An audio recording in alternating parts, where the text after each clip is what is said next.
Jésus chez les Samaritains. Quand Jésus apprit que les pharisiens avaient entendu dire qu'il faisait plus de disciples et en baptisait plus que Jean, bien qu'à vrai dire Jésus lui-même ne baptisa pas, mais ses disciples, il quitta la Judée et s'en retourna en Galilée. Or il lui fallait traverser la Samarie. Il arrive donc à une ville de Samarie appelée Sichar, près de la terre que Jacob avait donnée à son fils Joseph. Là se trouvait le puits de Jacob. Jésus, fatigué par la marche, se tenait donc assis près du puits. C'était environ la 6e heure. Une femme de Samarie vient pour puiser de l'eau. Jésus lui dit « Donne-moi à boire ». Ses disciples, en effet, s'en étaient allés à la ville pour acheter de quoi manger. La femme samaritaine lui dit « Comment ? Toi qui es juif, tu me demandes à boire à moi qui suis une femme samaritaine ?» Les Juifs, en effet, n'ont pas de relation avec les Samaritains.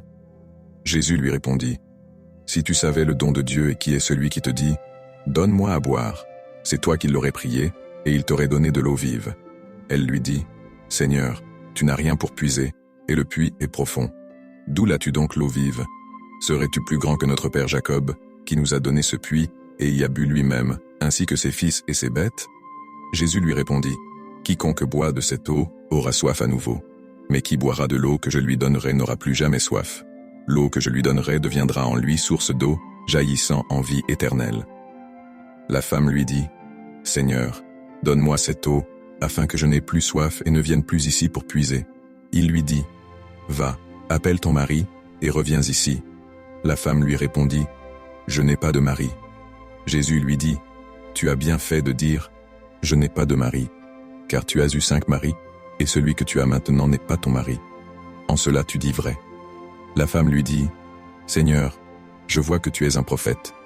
Nos pères ont adoré sur cette montagne, et vous, vous dites « C'est à Jérusalem qu'est le lieu où il faut adorer. » Jésus lui dit « Crois-moi, femme, l'heure vient où ce n'est ni sur cette montagne, ni à Jérusalem que vous adorerez le Père. Vous, vous adorez ce que vous ne connaissez pas. Nous, nous adorons ce que nous connaissons, car le salut vient des Juifs. Mais l'heure vient, et c'est maintenant, où les véritables adorateurs adoreront le Père, en esprit et en vérité, car tels sont les adorateurs que cherche le Père.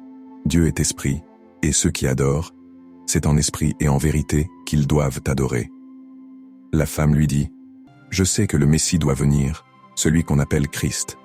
Quand il viendra, il nous expliquera tout. » Jésus lui dit « Je le suis, moi qui te parle. » Là-dessus arrivèrent ses disciples, et ils s'étonnaient qu'il parlât à une femme.